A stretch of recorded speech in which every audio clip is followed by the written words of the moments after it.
Let's be honest. We've all met that one person who seems to effortlessly handle any situation. They know exactly what to say, when to say it, and how to make people feel understood, even in the most tense emotional moments. And you know what? It's not luck. It's not some magical gift they were born with. It's emotional intelligence. And here's the good news. Emotional intelligence isn't reserved for the lucky few. It's a skill, a muscle, one that, when you work on it, will change the way you handle relationships, conflict, your own emotions, and honestly, it'll change the way people see you. So today, I'm going to share with you 6 simple, life-changing steps to improve your emotional intelligence. And I promise when you put these into practice, you'll feel more grounded, more in control, and way more magnetic in every area of your life. Step 1, master your self-awareness. The first step is all about understanding your own emotional landscape. You can't manage what you don't notice. Start paying attention to your triggers, your patterns, the moments where your emotions take over. Ask yourself, what am I feeling? Why am I feeling it? Most people react blindly, but when you become aware, you gain control. Step 2, pause before you react. We've all said something in the heat of the moment we later regret. Emotional intelligence is about creating space between stimulus and response. When you feel anger, frustration, or anxiety rise, take a breath. Give yourself permission to pause. That tiny gap is where your power lives. Step 3, expand your emotional vocabulary. Most people walk around with 3 emotions: happy, sad, or angry. But life and human emotion is far more nuanced. The more specific you can be about what you're feeling, frustrated, disappointed, overwhelmed, insecure, the better you can manage those emotions. Naming it reduces its power. Step 4, get curious, not defensive. When emotions run high, especially in relationships, most people shut down or get defensive. But emotionally intelligent people lean in with curiosity. Instead of thinking, I need to win this argument, they think, what's really going on here? Curiosity creates understanding, and understanding. That's how you resolve conflict without drama. Step 5, own your emotions without blame. One of the highest signs of emotional intelligence is accountability. Instead of projecting or blaming others, own your emotions. Say, I feel hurt or I feel frustrated without making it about someone else's character. It keeps conversations safe, respectful, and productive. Step 6, practice empathy. Even when it's hard, empathy isn't just for people you like. It's easy to be understanding with someone who agrees with you. But real emotional intelligence means practicing empathy, even when you disagree, even when you feel triggered. That's how you build trust, respect, and deeper connections. So here's the thing. Emotional intelligence isn't about suppressing your feelings. It's about understanding them, owning them, and leading with calm confidence, even when life gets messy. The more you master these 6 steps, the more grounded, magnetic, and in control you become. And that's what makes people want to be around you, in life, in love, and everywhere in between. Step 1, master your self-awareness. If we're going to talk about emotional intelligence, real, grounded, unshakable emotional intelligence, we have to start with a foundation. And that foundation, it's self-awareness. Because here's the truth, you can't manage your emotions, your reactions, or your relationships if you don't even know what's happening inside you. Most people walk through life reacting on autopilot. They feel angry and snap. They feel insecure and shut down. They feel overwhelmed and explode. And the worst part, they don't even recognize those patterns playing out until the damage is done. That used to be me.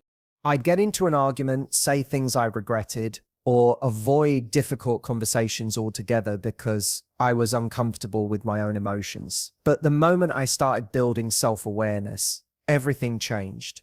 Self-awareness is your ability to observe yourself, your emotions, your thoughts, your patterns without judgment. It's like holding up a mirror and saying, okay, what's really going on here? And that's the first luxury of emotional intelligence, knowing yourself so well that your emotions no longer control you. You control them. So how do you actually develop that self-awareness? It starts small. First, check in with yourself regularly.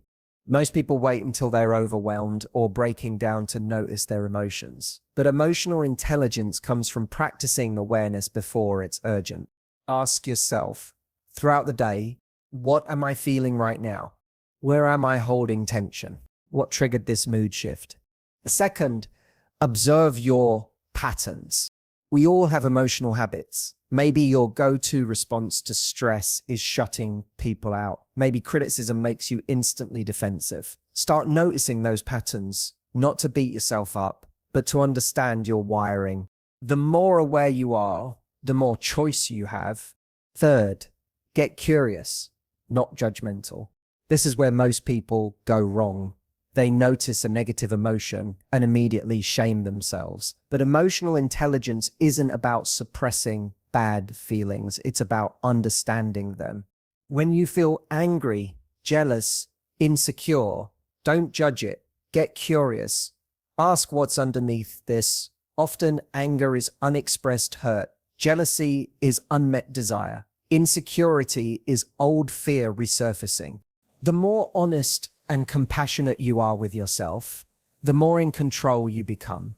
And finally, remember this: self-awareness isn't a destination, it's a practice. Some days you'll feel completely in tune with yourself. Other days, your emotions might blindside you. That's okay. Progress isn't perfection. But the more you lean into this work, the more your emotional world stops feeling like a mystery. You'll notice your triggers before they explode. You'll communicate from a place of calm, not chaos. You'll carry yourself with a quiet confidence that people feel and respect. Because here's the truth most people miss. The person who knows themselves, owns themselves. And when you own yourself, your emotions, your energy, your reactions, nobody, and I mean nobody, can take that power away from you. Step 2, pause before you react. Let's talk about something that seems so simple, but when mastered, completely transforms the way you show up in your relationships, your work, your entire life. It's the pause. You see, Emotional intelligence isn't about never feeling triggered. It's not about never getting frustrated, angry, anxious, or overwhelmed. Those emotions, they're human. You'll never outrun them. But what separates someone with high emotional intelligence from someone constantly stuck in emotional chaos is the ability to pause before reacting. Think about this. Most damage in relationships, in conversations, even in decision-making, doesn't happen because of the emotion itself. It happens because of the unfiltered, reactive behavior that follows. We snap in anger. We send that text we later regret. We say words that create cracks in trust. We make impulsive decisions from fear, not clarity. And all of that happens in a split second, unless you insert the pause. Here's the thing, there is a tiny window that exists between the moment you feel something and the moment you react. And inside that window, that's where your power lives. The pause doesn't have to be long. It might be one deep breath. It might be 5 seconds of silence. But those few seconds are where you shift from emotional autopilot to conscious choice. I had to learn this the hard way. I used to think being quick-witted or firing back in a heated moment made me strong. But all it really did, created more drama, more regret, more situations where I had to circle back and fix the mess I made in my emotional fog. But the day I started practicing the pause, everything changed.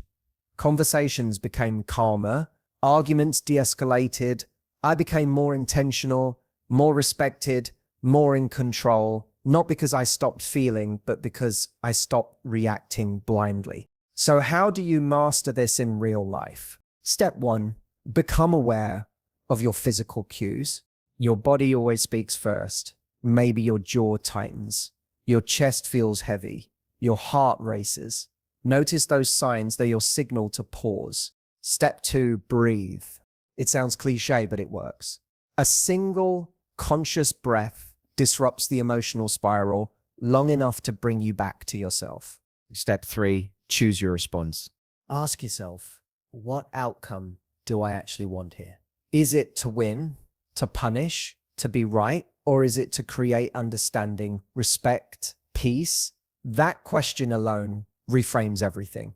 Look, life isn't about avoiding conflict or all uncomfortable emotions, but emotional intelligence means you don't let those emotions drive the car. You pause, you assess, you choose. And when you live that way, you stop being reactive and you start being powerful. Because the strongest person in the room isn't the loudest. It's the one who can master their own response. Step 3, expand your emotional vocabulary. One of the most underrated yet life-changing emotional intelligence hacks, expanding your emotional vocabulary. And no, I'm not talking about sounding impressive in a therapy session. I'm talking about learning to speak your emotional truth with accuracy. Because when you can name what you feel, you take back your power. Here's what most people do. They live with a 3-word emotional dictionary. Happy, sad, angry, that's it. Everything gets shoved into one of those categories. But life, real life, especially your emotional world, is far more complex than that. Think about it. You say, I'm angry, but are you actually angry? Or are you frustrated, embarrassed, disappointed, overwhelmed, insecure? Each of those emotions feels different. Each requires a different response. But if all you ever say is, I'm angry, you miss the opportunity to actually process what's happening beneath the surface.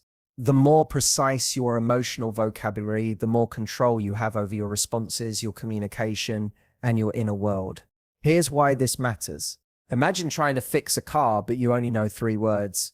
It's broken, it's fine, it's loud. Could you actually fix the problem? Of course not. You'd be guessing. It's the same with your emotions. If you can't accurately name what you feel, how can you manage it? How can you explain it to someone else? How can you ask for what you need? You can't, at least not effectively. When I started building my emotional vocabulary, it was like unlocking a new level of self-awareness. Suddenly I could articulate what I was really experiencing. Instead of, I'm fine, I'd say, I'm feeling emotionally drained. Instead of I'm angry, I'd admit I feel unappreciated. Instead of I'm sad, I'd get specific. I feel rejected or I feel disconnected. That level of honesty, it's where real emotional intelligence and real growth begins.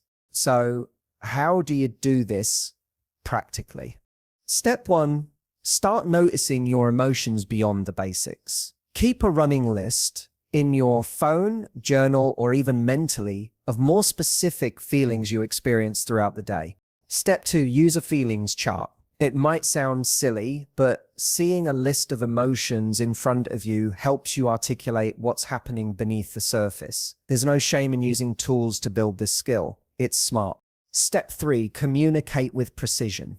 In your relationships, in your self-talk, aim for clarity over generalizations. The more accurately you can express yourself, the more understood you'll feel, and the less likely your emotions will spiral out of control. Because here's the secret. Vague emotions create vague solutions, but precise emotions, they create clarity, confidence, and connection.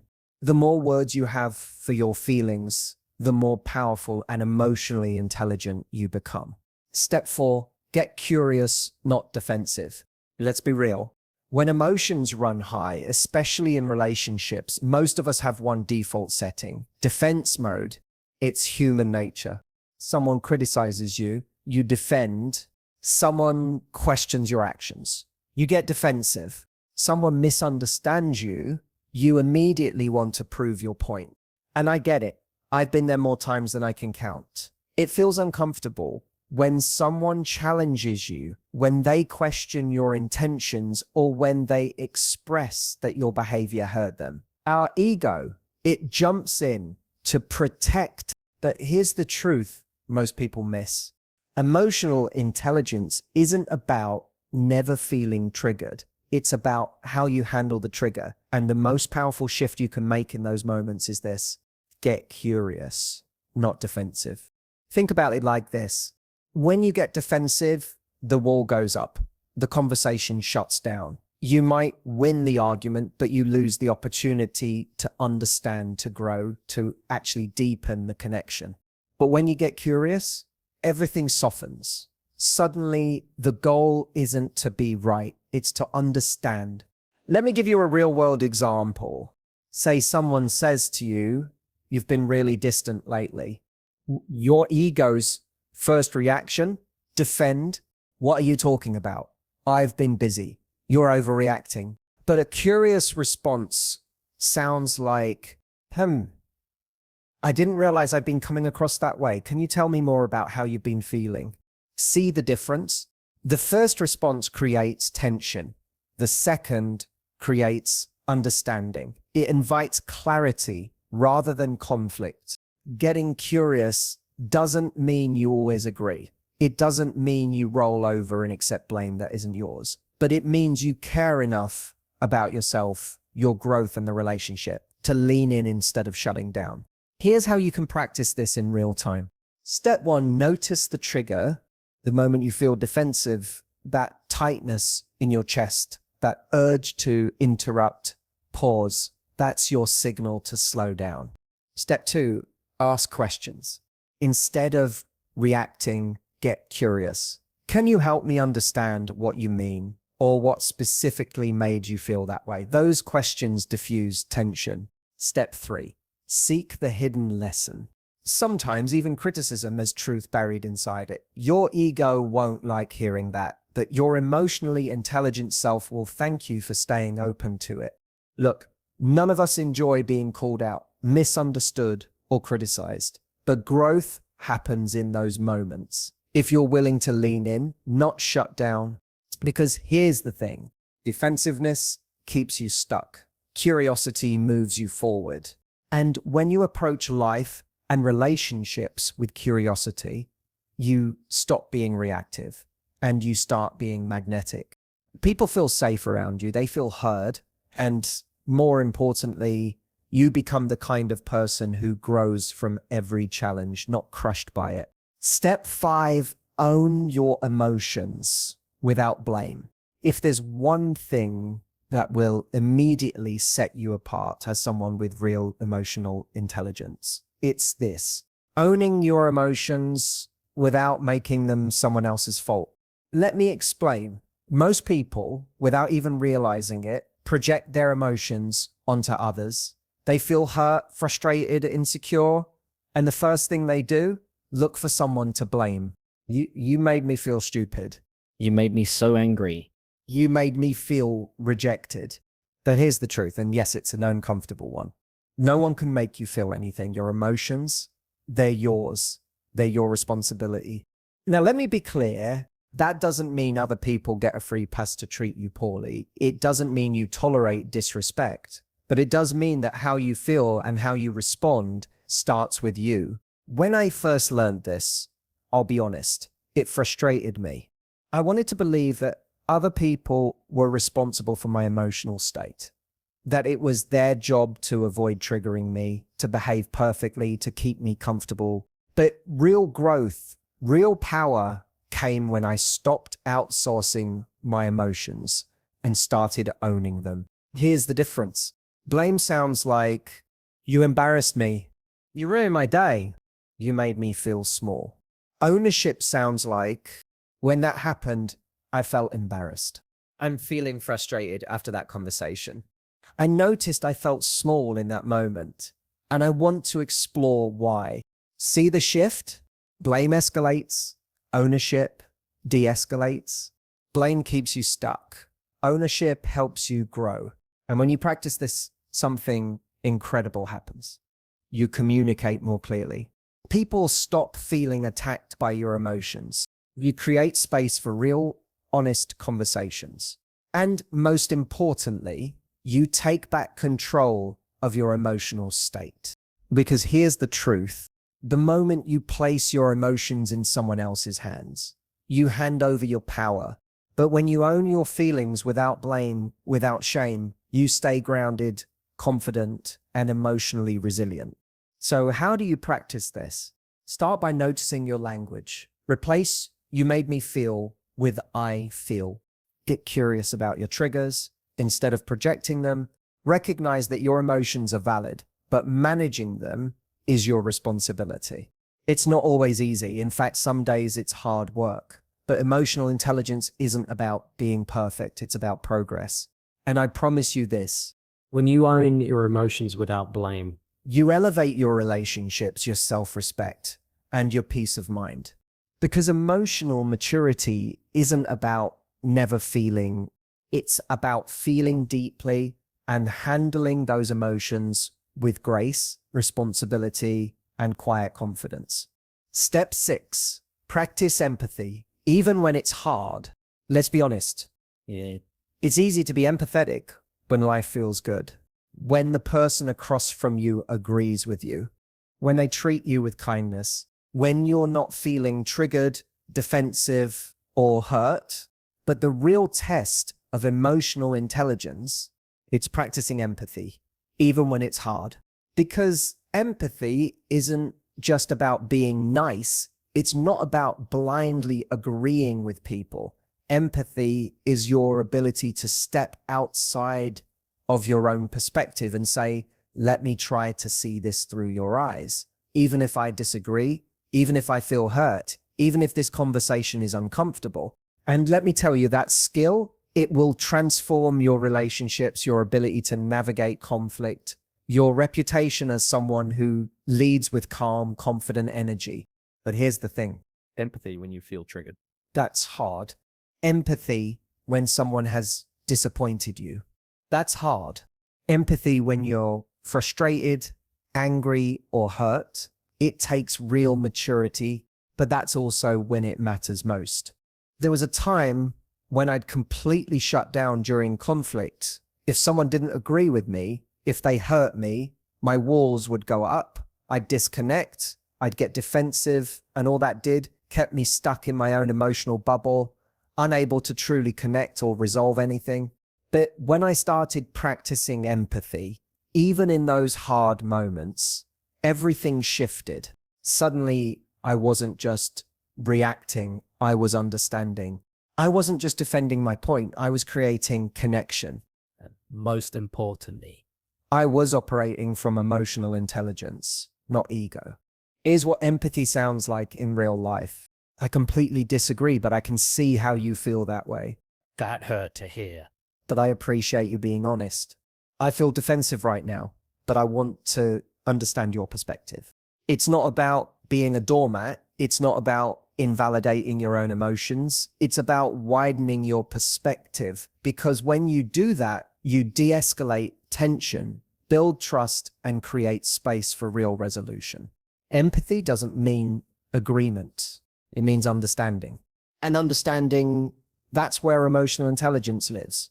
So next time you find yourself triggered, next time someone disappoints you, next time you're locked in a disagreement, pause, breathe, and ask yourself, can I step outside of my ego long enough to truly see their perspective? It's not always easy, but that practice, it builds your confidence. It earns you respect. It deepens your relationships. And most importantly, it makes you the kind of person people trust, admire, and want to be around. Because at the end of the day, empathy isn't weakness, it's strength. It's not about losing, it's about elevating every space you walk into, even when it's hard. So let me leave you with this. Emotional intelligence isn't about being perfect. It's not about never feeling triggered, never feeling angry, or never feeling hurt. It's not about shutting off your emotions. It's about learning how to master them. It's about being the kind of person who doesn't let emotions run the show, but also doesn't hide from them. The kind of person who owns what they feel, communicates it clearly, stays calm in the chaos, and leads with empathy, even when it's hard.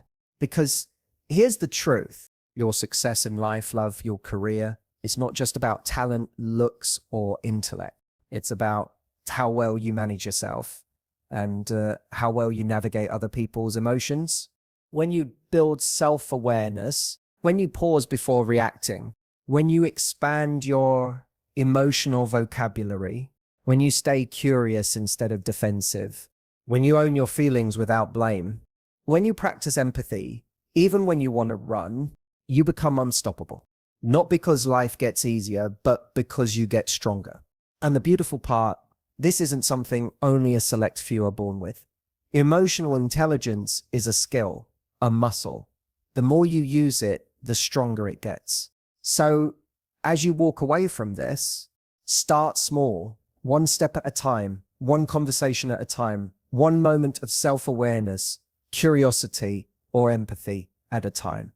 Because every time you lean into these practices, you're not just improving your emotional intelligence, you're raising your standard, you're becoming the calm in the storm, the person people respect, the person people trust, the person people are drawn to, not because you're perfect, but because you're present. And that's real power. That's real growth. That's emotional intelligence.